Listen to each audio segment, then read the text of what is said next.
my lady bosses. My name is Janet, a proud Boricua, mother, wife, grandmother, daughter, sister, and friend. Welcome to La Jefa Unfiltered, the podcast created for women by a woman who knows your voice matters.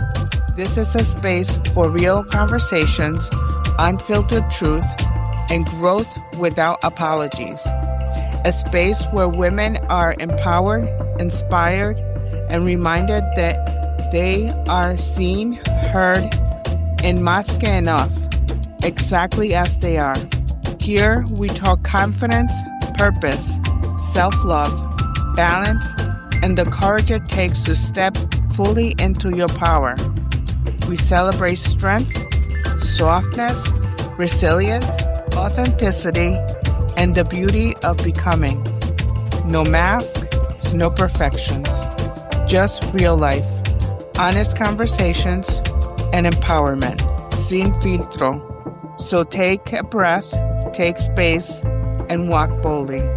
Because La Jefa isn't just a title, it's who you are. Let's get unfiltered.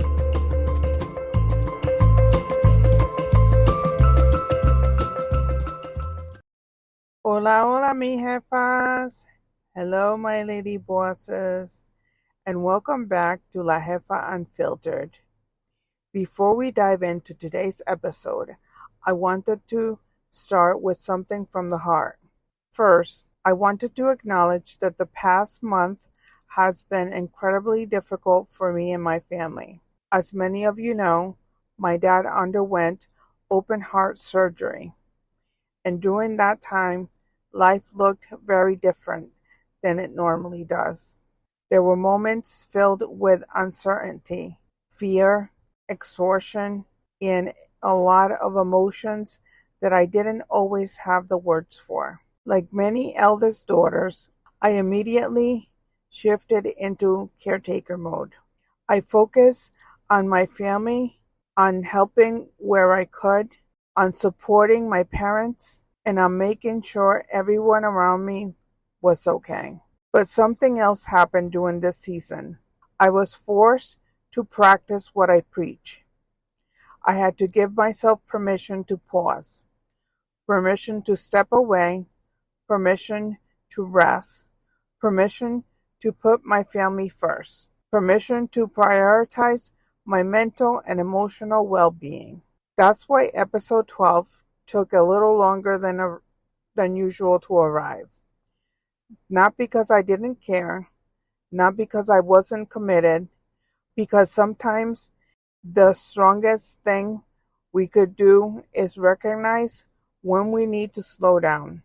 As women, as Latinas, as jefas, and lady bosses, especially as eldest daughters, we're often taught that our values come from how much we can take on, how much we can handle, how much we can sacrifice. But today's conversation is about challenging that belief. Today's episode is called You Don't Have to Do It All. We're talking about the pressures of being the eldest daughter, the unofficial family manager, the fixer, the caretaker, the strong one, and why learning to rest isn't selfish, it's necessary. So grab your cafecito or a glass of your favorite wine, take a deep breath, and let's have an honest conversation. Now, whether you grew up in a Latino household or any family dynamic where responsibility landed on your shoulders, you probably know exactly what I'm talking about. There is something unique about being the eldest daughter. Somehow, without signing up for the job, you become the backup parent. You become the translator, the planner, the organizer, the emotional support person, the responsible one, the one everyone calls when something goes wrong, the one who remembers appointments, the one who checks on everyone, the one who carries things that no one even realizes she carries. And in many Latino households, this starts young. We're taught that family comes first. We're taught to help. We're taught to sacrifice. We're taught that being a good daughter means showing up for everyone. Now, none of these values are bad. Family is beautiful. Community is beautiful. Helping one another is beautiful. But sometimes we absorb a message that says, if everyone else is okay and you're exhausted, that's normal. And that's where things get dangerous. Because somewhere along the way, we stop asking ourselves what we need. When my dad had open heart surgery, everything else immediately became secondary. My focus shifted. My priorities shifted. My energy shifted. As the eldest daughter of 3 siblings, I naturally stepped into the role I've always played: the organizer, the coordinator, the helper, the strong one. I was checking in on family members, helping with logistics, managing conversation, supporting my parents, making sure everyone had what they needed, trying to hold things together. And honestly, I didn't even realize how much pressure I was putting on myself until I was completely exhausted. Because even when you're the eldest daughter, helping feels automatic. You don't even question it. You just do it. You show up. You handle it. You figure it out. You carry it until one day your body starts whispering, enough. And if you don't listen to the whisper, eventually it starts to scream. One thing I've learned about myself is that people often see me as the strong one. And don't get me wrong, I am strong, but strength doesn't mean I never break. In fact, I break down frequently. The difference is that I've learned not to be ashamed of it. For me, my strength usually comes through my eyes. I cry, sometimes a lot, sometimes a little, sometimes in private, sometimes when the weight of everything I'm carrying catches up to me. I've come to realize that crying is one of the ways I've cleansed my mind and my emotions. It's how I release what I've been holding on to. It's how I make room for healing. And honestly, my family knows this about me. In fact, my brother once joked to my wife that he had given me the middle name Butter. Why? Because according to him, I melt all the time. And you know what? He's not entirely wrong. But here's what I've learned. Melting down doesn't make me weak. Crying doesn't make me weak. Feeling deeply doesn't make me weak. It makes me human. For so many years, I thought being strong meant holding everything in, keeping it together, and never letting anyone see me struggle. Now I know the true strength is allowing yourself to feel. It's allowing yourself to grieve. It's allowing yourself to realize the pressure instead of pretending it doesn't exist. Because tears are not a sign that you're falling apart. Sometimes they're a sign that you're letting go of what was never meant to be carried forever. Can we talk about the Superwoman syndrome for a minute? You know, you know what I'm talking about. The belief that says, I can handle it. I'll figure it out. I don't need the help. I'll rest later. I've got this. At first, it sounds empowering, but sometimes it's actually survival mode disguised as strength, because strength isn't doing anything alone. Strength isn't carrying the entire world on your shoulders. Strength isn't burning yourself out trying to save everyone else. Real strength is recognizing your limits. Real strength is asking for help. Real strength is saying, I can't do everything right now. And that's a lesson I had to remind myself this past month. One thing I realized during this season is that it's easy to talk about self-care when life is calm.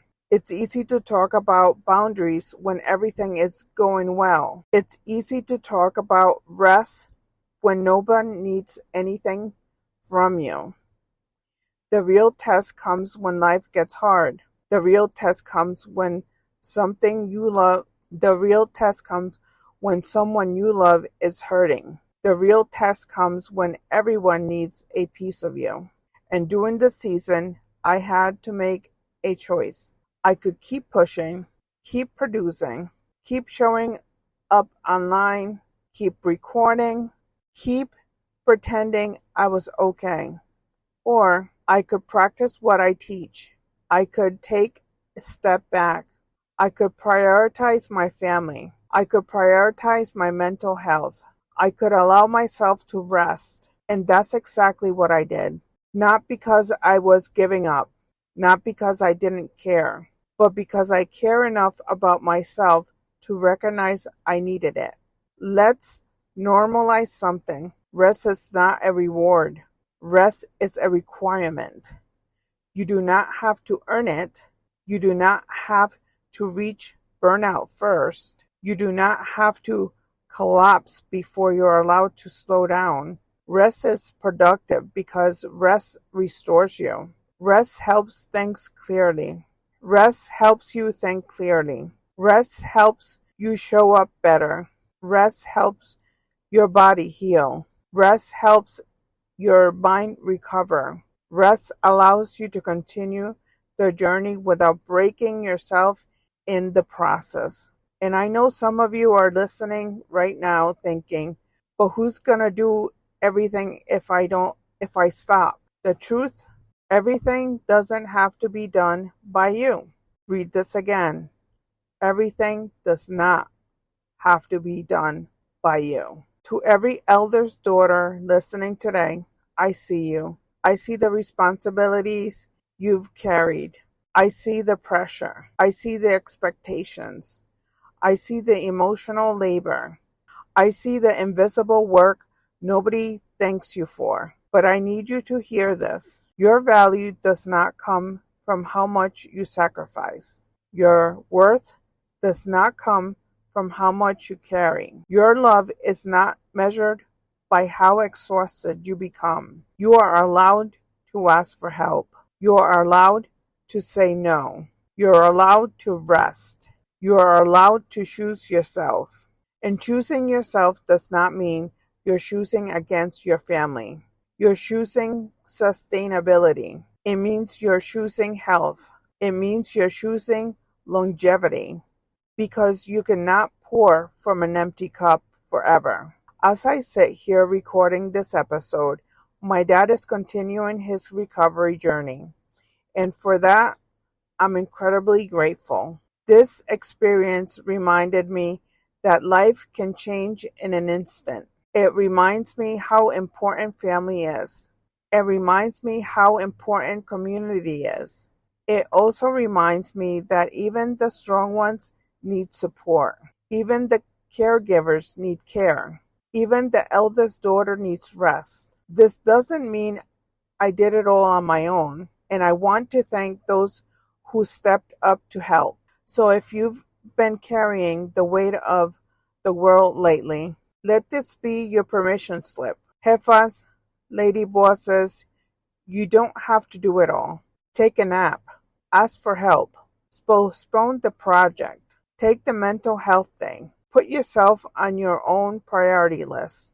Because the strongest thing you can do isn't carrying everything. It's knowing when to put something down. Thank you for being here.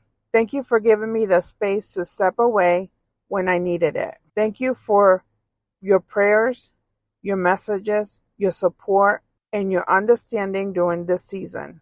If this episode spoke to you, share it with a jefa or lady boss who needs to hear this message. Until next time, remember, protect your space, honor your journey, and never forget that you deserve the same love, care, and compassion that you freely give everyone else. Besitos, mi jefas and lady bosses. I'll talk to you soon.